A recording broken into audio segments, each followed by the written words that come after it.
Hi there, welcome back to my YouTube channel. Now my goal set at the end of this video is to walk you through a checklist of the things you need to prepare if you want to become a virtual assistant, even if you have no experience at all. If this is your first time on my channel, my name is Lai Lacaba. I run a virtual assistant company here in the Philippines, 2XU, and I post videos every Sunday and Thursday on how to work from home and how to have a business from home, so make sure to hit the subscribe button right there so you don't miss any of my videos. Now when it comes to becoming a virtual assistant, there are a few things that I always recommend that you go through. So I actually went ahead and created an assessment of what this could look like for you, and if you guys want to go through the assessment if you're ready to become a virtual assistant, you guys can go to 2xu.com/VA ready, so you can check out the assessment that we've created for you. But I'll walk you through step by step of what that could look like. Now, one of the first things that you need to do if you want to become a virtual assistant is to study the basic virtual assistant skills that you need. So what I mean by this is, if you want to be a virtual assistant, you have to familiarize yourself with what these skills look like and why they actually are needed. So a few examples of the usual virtual assistant skills that's usually expected of you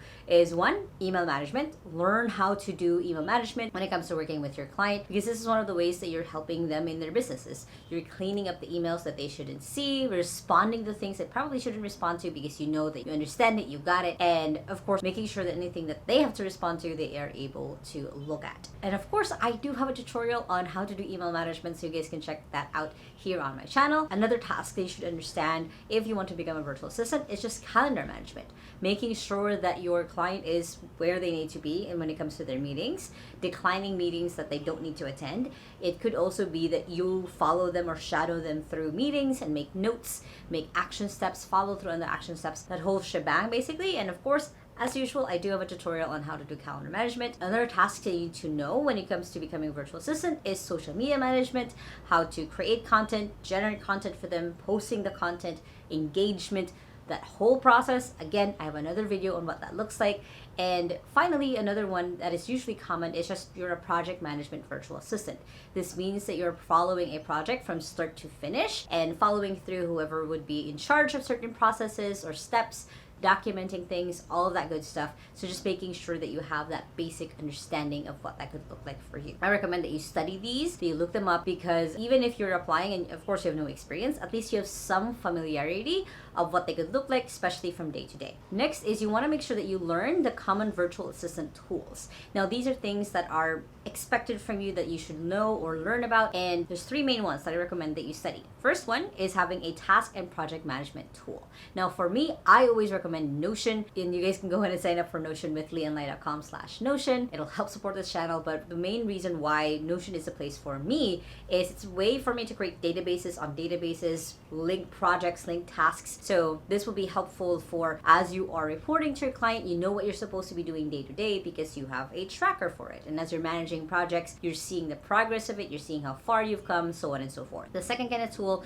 that you need to learn or know about is just Canva. Whether or not you are a graphic artist, it's going to be really helpful for you to be able to create visual outputs or assets for your client. So learning Canva, there's a ton of really good tutorials on Canva's website as well. There's also a lot of Facebook groups on Canva that you guys can join and check out. And same thing, you can use my link lianlai.com/Canva to sign up, but it's essentially you setting up what would be something that would look nice on a social media post. It's learning like, hey, making sure that you don't put more than 2 fonts in one post. It's making sure things are visible, people don't have to zoom in on your image, everything is right there and easy for them to read. So just learning the basics of graphics with Canva would be something that would be helpful as you're becoming a virtual assistant. And the third main tool I recommend that you learn is just Google Suite or Google Docs, Google Sheets, Google Slides. Everything that has to do with Word, Excel, PowerPoint, all of that basics is going to be really important for you to learn. Learning just how to navigate through the different apps, learning how to duplicate things, learning how to make things into a template is going to be helpful for you as you start working with your client. Next is it's really important for you to create a time management routine. Now, what this is basically how are you going to do your day-to-day and making sure that you manage your time wisely and you're able to create the output that your client makes. When you're a virtual assistant, you can't just be focused on the tasks that you're doing. You also have to focus on the outcome. What is the ultimate goal that your client wants to have you do? There's a ton of time management routines that you can fall into. I've talked about some of them on this. I think I've talked like productivity tips that you can do. There's of of course, the Pomodoro method, where you're working for 25 minutes, taking a break for 5. There's also the Eisenhower matrix, where you're learning how to prioritize and maximize your time. So there's a lot of different things that you can do, but you have to create your own routine of what makes sense for you. So then when a client asks you during an interview, how do you prioritize your time, you are able to actually answer. Next is you want to make sure that you set up your office. Now, it doesn't have to be this elaborate big office with a standing desk with a treadmill mat or whatever. It has to be just an office where you have 3 main things. One is it just has to be comfortable for you. It doesn't have to be something where, again, buying new chairs or new tables. I started out with my own space when I started working from home with just a small desk, a plastic chair that was available for anyone, and that's how I started. That's just my good, comfortable space. As much as possible, if you can, make it be where it's quiet enough, where not a lot of people go in and out, so you don't get distracted. And also just as a good blank background if you don't want to use Zoom backgrounds. And just so when you're doing interviews, you look professional, you look good, and also just makes for a distraction-free environment. If you don't have your own room, you can have it in your living room. For example, for me, my comfortable setup is just inside of my own room. I have my bed in one corner and I have my desk in another corner. So it can be just as simple as that. Second thing you need is just good internet connection and also a backup internet connection. These two are going to be so important as you're working, and depending on the client that you have, you can ask for internet allowance for your backup internet. And again, depending on what it is that you need, but what you need to focus on is at least it's 5 Mbps, it's stable enough, you have the backup internet, maybe it could be the phone data that you have, because things happen, right? Especially if you're like me, where I live in the Philippines and internet sometimes just fails us, especially when it's raining. It's important and essential to have backups on backups, especially when it comes to your internet connection. And the third thing to invest in when it comes to creating your space is just having good earphones. Now, I always include this whenever there's a checklist on physical tools that you need, because you do need a good pair of earphones where you can listen to audio. You don't have to maximize your volume. You don't have to disturb the people around you. If you're working at a coffee shop or a co-working space, you have that. Plus, it also amplifies if it has a good microphone, makes it easy for you to talk to your client. Next is you need to learn how to prioritize tasks. Now, same thing with learning how to do, your routine when it comes to time management. You need to learn how to prioritize tasks. And my favorite tool on this is honestly the Eisenhower matrix, where you learn to group together what are the urgent important tasks. Do that first. If it's not urgent important, schedule when you want to do it, so then it becomes urgent. And then if there's a task where it's urgent but not important, is it something you should be focusing on? And of course, if it's none of those, probably put them in a later pile. So you want to make sure that you have a way where you can keep track of the tasks that you're doing, also being able to help your client prioritize the things that they're doing on, so neither of you become the bottleneck of the other. Next is you need to learn to communicate well. Now, communication skills honestly are the make or break when it comes to working online. A lot of relationships I've seen between employer and virtual assistant fail because they don't communicate well. Now, this could be the fault of the client as well, but for you as a virtual assistant, you have to take responsibility in learning how to communicate well with your client. If there's someone who wants over detailed explanations, give that to them, because it'll give them the necessary information on how to move forward to the next thing. This could also be in creating your own communication system of sending an end of day report to your client so they know what it was that you worked on. It could also be just setting up daily sync or a weekly sync with your client, because when it comes to working from home, again, communication is essential. So learn how to bring up concerns, learn how to bring up questions,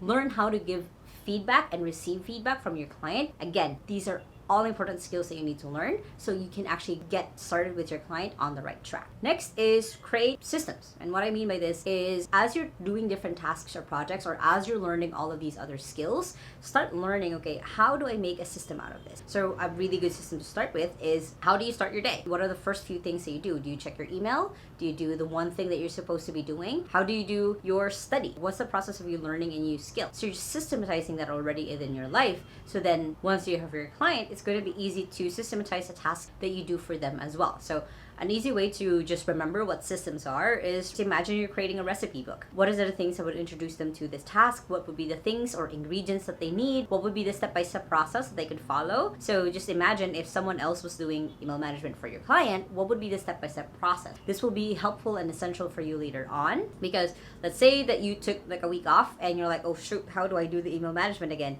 You have a system that you can follow in your recipe book or your checklist book, whatever it is you want to call it. It's usually a standard operating procedure. So already start creating and cultivating that systems mindset. And lastly, one of the amazing ways that you can prepare yourself to becoming a virtual assistant is develop your perfect week. Now, this is coming from a book that I read where it's really essential that you have kind of mapped out, okay, what do I want my week to look like? So then you can plan through that. Now, when you have a client, that perfect week might look different, but at least you know what are the things that you're trying to aspire to. Now, what do I mean when I say perfect week? What's a routine that you want to follow when you start your day, when you end your day on Mondays, Tuesdays, Wednesdays, Thursdays, Fridays? You want to make sure that you have a way that you are incorporating the habits that you want to have. What's a movement habit that you want to do? Like, do you want to just go for a run on Mondays, or do you want to be able to just go for a walk? What are habits where you are learning something? When do you want to study certain books or certain courses? Putting that into a schedule that you can map out and work with is going to be helpful. So then you are organized in that way already,